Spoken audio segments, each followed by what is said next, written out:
अस्सलाम वालेकुम, मेरा नाम मोहम्मद सजाद हुसैन। वेलकम करता हूँ अपने यूट्यूब चैनल एग्री वर्ल्ड पर। तो आज हम शलजम की काश्त कर रहे हैं, दिखाते हैं आपको और बताएंगे इसका तरीका कैसे काश्त की जाती है और कौन सा सीड हम इस्तेमाल करते हैं।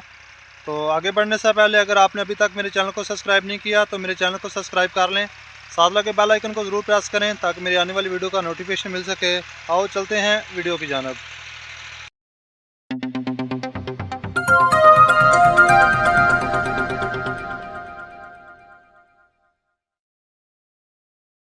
तो जी मेरे ज़मींदार भाइयों, जैसा ये आप देख रहे हैं, ये मेरे ज़मीन खाली पड़ी हुई है।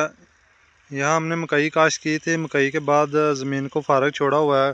तो इसमें हमने डिस्क हल चला के फिर इसको एक सीन लगा के खुला छोड़ा हुआ है। बारिशें काफ़ी हुई हैं तो इसलिए आपको घास नज़र आ रहा है, लेकिन अभी इसको हम फिर इसमें रोटावाटर चलाएँगे। पिछली वीडियो में मैंने बताया था कि हमने गाजर और शलजम काश्त करना है, तो अब शलजम काश्त कर रहे हैं। 12 एकड़ गाजर काश्त करनी है। तो हम अब ये देख सकते हैं खेले निकाल रहे हैं। यहाँ हमने गोंगलू काश्त किया है। तो बात करते हैं कि हमने इसमें से सीड जो है वो कौन सा काश्त किया है। ये जेनेटिक्स है एक सीड। पिछले साल भी मैंने यही काश्त किया था। इसकी रंगत और इसका साइज़ एक होता है और बहुत ही कमाल का सीड है।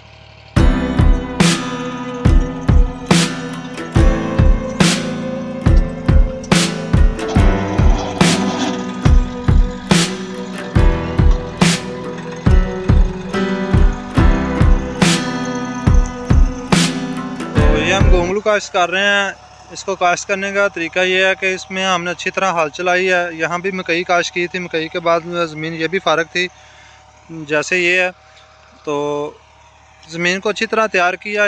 इसमें हमने 2 दफ़ा हल चलाई है। सबसे पहले हमने इसमें डिस्क हल चलाई थी, उसके बाद हमने इसको छोड़ दिया। फिर बारिशें होती रहीं काफ़ी देर, 3-4 बारिशें हो चुकी थी लगातार। तो बाद में हमने 2 दफ़ा इसमें हल चलाया और फिर हमने सुहागा इसमें किया, फिर एक दफ़ा हल चलाया। तो अब हम इसमें छटा दे के तो फिर खेले निकाल रहे हैं।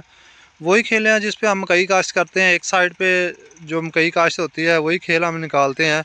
तो अब इसको सुबह हमने पानी दे देना है, फिर 8 दिन के वक्फे से हम पानी देंगे। तो जब ये निकल आएंगे फिर हल्की सी इसको एक स्प्रे होती है, इसको एक मक्खी डंक करती है। अगर हमला हुआ तो आपको वीडियो लाजमी दिखाऊंगा। दुआ है कि वो मक्खी ना ही आए तो बेहतर है। तो यहाँ हम गाजर काश्त करेंगे, इंशाल्लाह आपको दिखाएंगे। जो हमने सीड काश्त किया है वो जेनेटिक वालों का सीड है, बहुत ही अच्छा सीड है। पिछले साल भी मैंने काश्त किया था। इसकी एवरेज बहुत अच्छी है, इसकी रंगत भी एक जैसी होती है। इसका जो गोंगलू है, शलजम है, वो एक ही तरह का होता है। ये गोल शेप में ही होता है।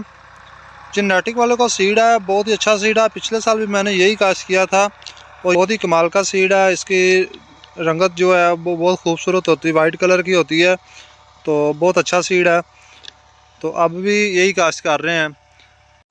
तो बीज की शरह कितनी होनी चाहिए 1 एकड़ में? तो हम 1.5 kg बीज डालते हैं, 2 kg भी डाल लेते हैं। अगर हम 1.5 kg बीज डालते हैं तो शलजम अच्छे होते हैं, एक साइज़ में होते हैं। अगर बीज ज़्यादा हो तो शलजम जो है छोटे होते हैं, तो उसकी जर्मिनेशन अच्छी नहीं होती। अगर 1.5 kg हम सीड इस्तेमाल करते हैं तो उसके जो शलजम है वो अच्छे निकलते हैं, उसकी एवरेज भी अच्छी होती है।